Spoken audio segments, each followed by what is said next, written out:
जी हाँ, नारी नहीं है अबला ये बात है पुरानी। नारी नहीं है अबला ये बात है पुरानी। नारियों के गोद में पलती है जिंदगानी। नारी है घर की लक्ष्मी सिंदूर बनकर चमके। मौका पड़े तो चूड़िया तलवार बनकर खनके।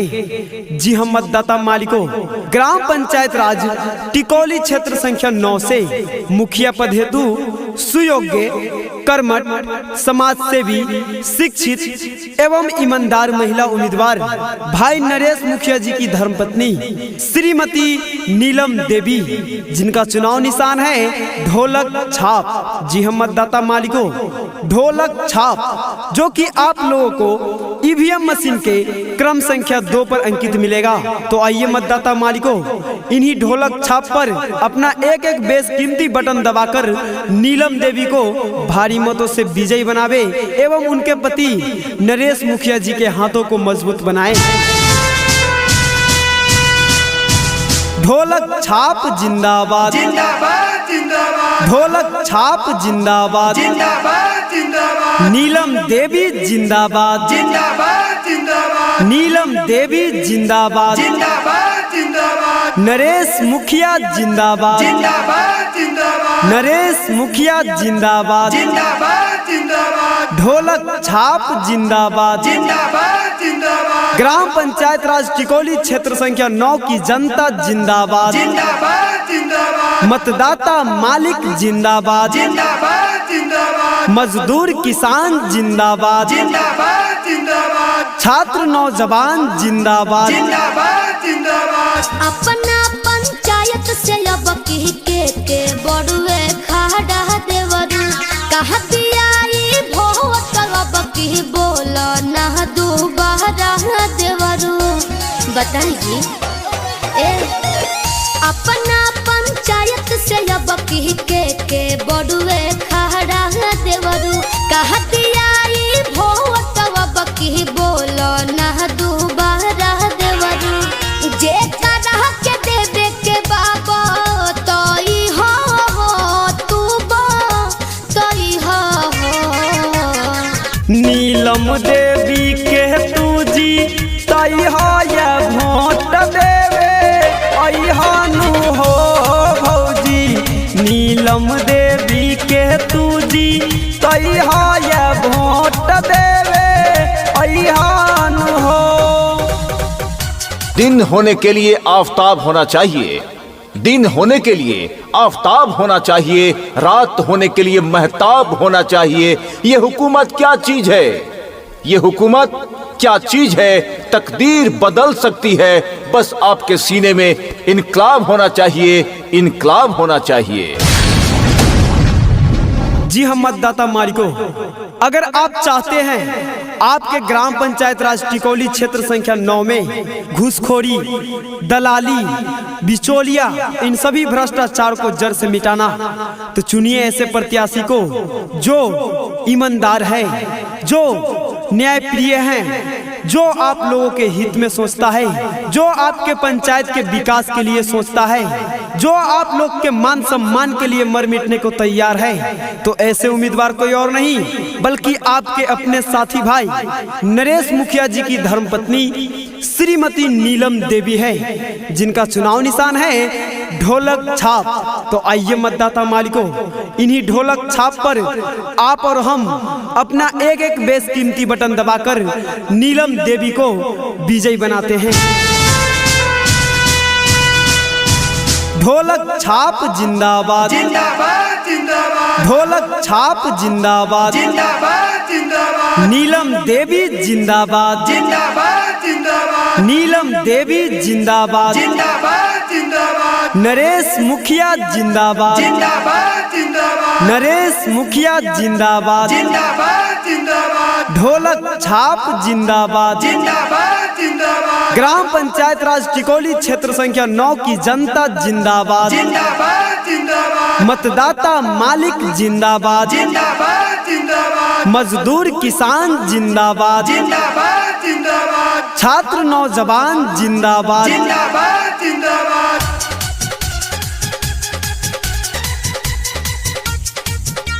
काम वाला के ही मिली हो। ऐसा नहीं मनदार कहीं ना मिली हो। ए काम करे वाला के ही मिली हो। ऐसा नहीं मनदार कहीं ना मिली हो। साफ साफ बतिया समझाई हो समझाई हो। नीलम देवी के तुझी तई है वोट देवे अहानु हो भौजी ढोलक छाप न भूलई है वोट देवे अहानु हो। मेरे तकदीर के कातिब मेरा पैगाम लिख देना, मेरे तन के हर हिस्से पर हिंदुस्तान लिख देना। मुझे मंदिर भी प्यारा है, मुझे मस्जिद भी प्यारा है, मुझे मंदिर भी प्यारा है, मुझे मस्जिद भी प्यारा है। कहीं पे राम लिख देना तो कहीं रहमान लिख देना। श्रीमती नीलम देवी का कहना है कि अगर मतदाता मालिक मुझे इस बार विजय श्री का माला पहनाते हैं तो हम ये वादा करते हैं कि आप लोगों से जो वृद्धा पेंशन, विकलांगता पेंशन, कन्या विवाह, प्रधानमंत्री आवास योजना, इन सभी में जो भ्रष्टाचारियों द्वारा घूस लिया जाता है या रिश्वत लिया जाता है, उन सभी से आप लोगों को मुक्त कराएंगे।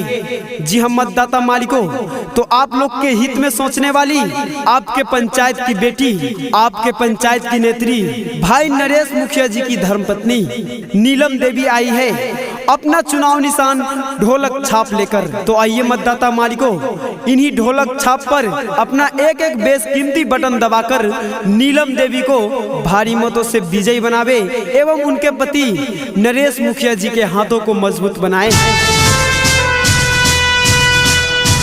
ढोलक छाप जिंदाबाद, जिंदाबाद जिंदाबाद, ढोलक छाप जिंदाबाद, जिंदाबाद जिंदाबाद, नीलम देवी जिंदाबाद, जिंदाबाद जिंदाबाद, नीलम देवी जिंदाबाद, जिंदाबाद जिंदाबाद, नरेश मुखिया जिंदाबाद, जिंदाबाद जिंदाबाद, नरेश मुखिया जिंदाबाद, जिंदाबाद जिंदाबाद, ढोलक छाप जिंदाबाद, जिंदाबाद जिंदाबाद, ग्राम पंचायत राज टिकोली क्षेत्र संख्या 9 की जनता जिंदाबाद, जिंदाबाद जिंदाबाद, मतदाता मालिक जिंदाबाद, जिंदाबाद जिंदाबाद, मजदूर किसान जिंदाबाद, जिंदाबाद जिंदाबाद, छात्र नौजवान जिंदाबाद, जिंदाबाद जिंदाबाद, युवा मोर्चा संग के लान बड़ुए। टिकोली पंचायत के ईशान बड़ुए। अरे युवा मोर्चा संग के लान बड़ुए। टिकोली पंचायत के ईशान बड़ुए। संगे संगे हमरो के ले जाई हो ले जाई हो। कम संख्या दूना तू भूलई है वोट देवे अहानु हो भौजी नरेश मुखिया के जी तई है वोट देवे अहानु हो। हवाओं से पूछा सुहाना मौसम बता तो उसने शाम बता दिया। जी हाँ, हवाओं से पूछा सुहाना मौसम बता तो उसने शाम बता दिया। अपने ग्राम पंचायत राज टिकोली क्षेत्र संख्या 9 में एक अच्छा उम्मीदवार पूछा तो उसने श्रीमती नीलम देवी का नाम बता दिया, नाम बता दिया। ढोलक छाप जिंदाबाद, जिंदाबाद जिंदाबाद, ढोलक छाप जिंदाबाद, जिंदाबाद जिंदाबाद, नीलम देवी जिंदाबाद, जिंदाबाद जिंदाबाद, नीलम देवी जिंदाबाद, जिंदाबाद जिंदाबाद, नरेश मुखिया जिंदाबाद, जिंदाबाद जिंदाबाद, नरेश मुखिया जिंदाबाद, जिंदाबाद जिंदाबाद, ढोलक छाप जिंदाबाद, जिंदाबाद जिंदाबाद, ग्राम पंचायत राज टिकोली क्षेत्र संख्या 9 की जनता जिंदाबाद, जिंदाबाद जिंदाबाद, मतदाता मालिक जिंदाबाद, जिंदाबाद जिंदाबाद, मजदूर किसान जिंदाबाद, जिंदाबाद जिंदाबाद, छात्र नौजवान जिंदाबाद। जिंदाबाद जिंदाबाद।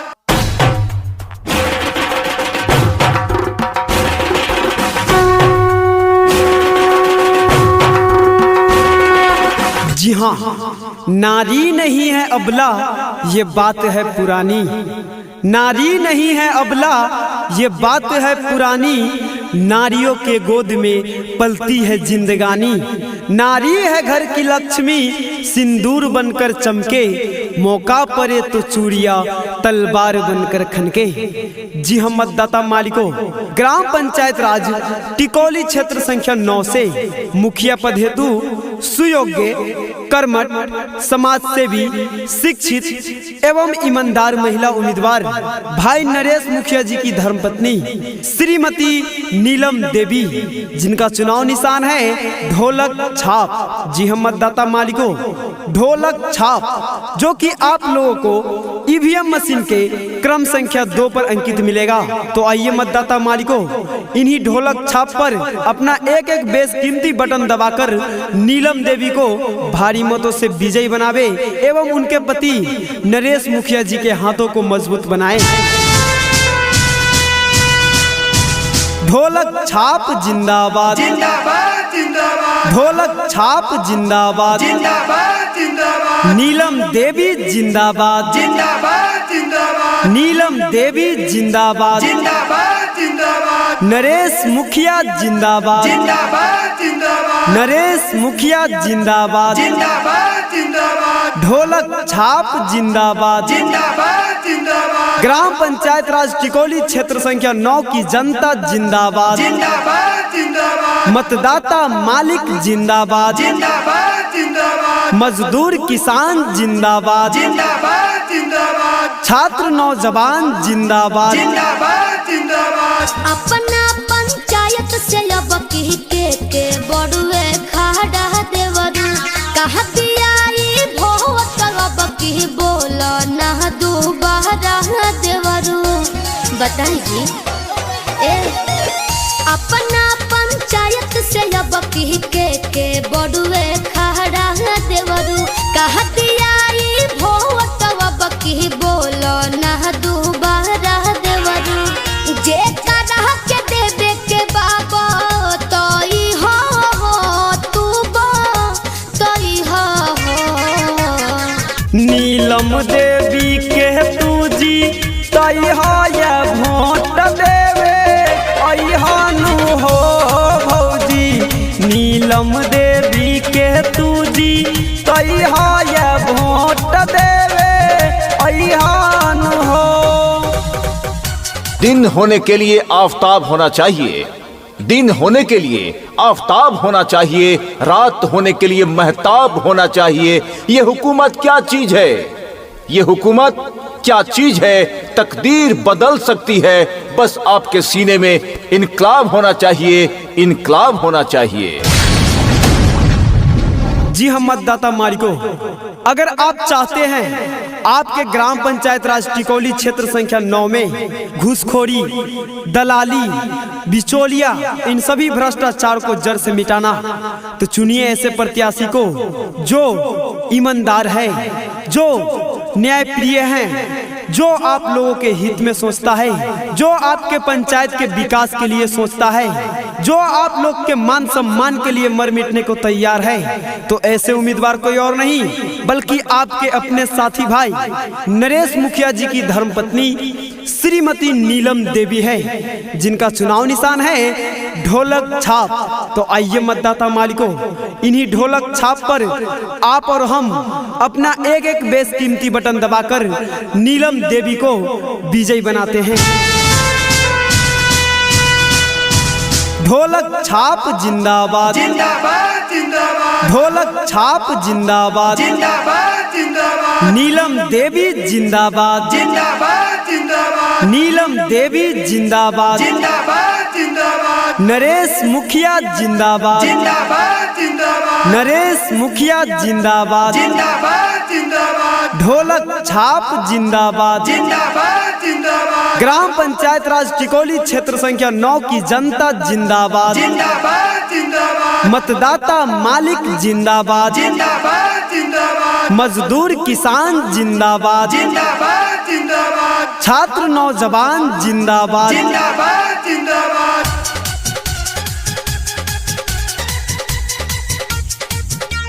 काम करे वाला के ही मिली हो, ऐसा नहीं मनदार कहीं ना मिली हो। ए काम करे वाला के ही मिली हो, ऐसा नहीं मनदार कहीं ना मिली हो। साफ साफ बतिया समझाई हो समझाई हो। नीलम देवी के तूजी तैया वोट देवे अहानु हो भौजी, ढोलक छाप न भूलैया वोट देवे अहानु हो। मेरे तकदीर के कातिब मेरा पैगाम लिख देना, मेरे तन के हर हिस्से पर हिंदुस्तान लिख देना। मुझे मंदिर भी प्यारा है, मुझे मस्जिद भी प्यारा है, मुझे मंदिर भी प्यारा है, मुझे मस्जिद भी प्यारा है। कहीं पे राम लिख देना तो कहीं रहमान लिख देना। श्रीमती नीलम देवी का कहना है कि अगर मतदाता मालिक मुझे इस बार विजय श्री का माला पहनाते हैं तो हम ये वादा करते हैं कि आप लोगों से जो वृद्धा पेंशन, विकलांगता पेंशन, कन्या विवाह, प्रधानमंत्री आवास योजना, इन सभी में जो भ्रष्टाचारियों द्वारा घूस लिया जाता है या रिश्वत लिया जाता है, उन सभी से आप लोगों को मुक्त कराएंगे। जी हम मतदाता मालिकों, तो आप लोग के हित में सोचने वाली आपके पंचायत की बेटी, आपके पंचायत की नेत्री भाई नरेश मुखिया जी की धर्मपत्नी नीलम देवी आई है अपना चुनाव निशान ढोलक छाप लेकर। तो आइए मतदाता मालिकों, इन्हीं ढोलक छाप पर अपना एक एक बेशकीमती बटन दबाकर नीलम देवी को भारी मतों से विजयी बनावे एवं उनके पति नरेश मुखिया जी के हाथों को मजबूत बनाए। ढोलक छाप जिंदाबाद, जिंदाबाद जिंदाबाद, ढोलक छाप जिंदाबाद, जिंदाबाद जिंदाबाद, नीलम देवी जिंदाबाद, जिंदाबाद जिंदाबाद, नीलम देवी जिंदाबाद, जिंदाबाद जिंदाबाद, नरेश मुखिया जिंदाबाद, जिंदाबाद जिंदाबाद, नरेश मुखिया जिंदाबाद, जिंदाबाद जिंदाबाद, ढोलक छाप जिंदाबाद, जिंदाबाद जिंदाबाद, ग्राम पंचायत राज टिकोली क्षेत्र संख्या 9 की जनता जिंदाबाद, जिंदाबाद जिंदाबाद, मतदाता मालिक जिंदाबाद, जिंदाबाद जिंदाबाद, मजदूर किसान जिंदाबाद, जिंदाबाद जिंदाबाद, छात्र नौजवान जिंदाबाद, जिंदाबाद जिंदाबाद, युवा मोर्चा संग के लान बड़ुए, टिकोली पंचायत के ईशान बरुए। अरे युवा मोर्चा संग के लान बड़ुए, टिकोली पंचायत के ईशान बरुए। संगे संगे हमरो के ले जाई हो ले जाई हो। कम संख्या दूना तू भूलैया वोट देवे अहानु हो भौजी, नरेश मुखिया के जी तैया वोट देवे अहानु हो। हवाओं से पूछा सुहाना मौसम बता तो उसने शाम बता दिया। जी हाँ, हवाओं से पूछा सुहाना मौसम बता तो उसने शाम बता दिया। अपने ग्राम पंचायत राज टिकोली क्षेत्र संख्या 9 में एक अच्छा उम्मीदवार पूछा तो उसने श्रीमती नीलम देवी का नाम बता दिया, नाम बता दिया। ढोलक छाप जिंदाबाद, जिंदाबाद जिंदाबाद, ढोलक छाप जिंदाबाद, जिंदाबाद जिंदाबाद, नीलम देवी जिंदाबाद, जिंदाबाद जिंदाबाद, नीलम देवी जिंदाबाद, जिंदाबाद जिंदाबाद, नरेश मुखिया जिंदाबाद, जिंदाबाद जिंदाबाद, नरेश मुखिया जिंदाबाद, जिंदाबाद जिंदाबाद, ढोलक छाप जिंदाबाद, जिंदाबाद जिंदाबाद, ग्राम पंचायत राज टिकोली क्षेत्र संख्या 9 की जनता जिंदाबाद, जिंदाबाद जिंदाबाद, मतदाता मालिक जिंदाबाद, जिंदाबाद जिंदाबाद, मजदूर किसान जिंदाबाद, जिंदाबाद जिंदाबाद, छात्र नौजवान जिंदाबाद, जिंदाबाद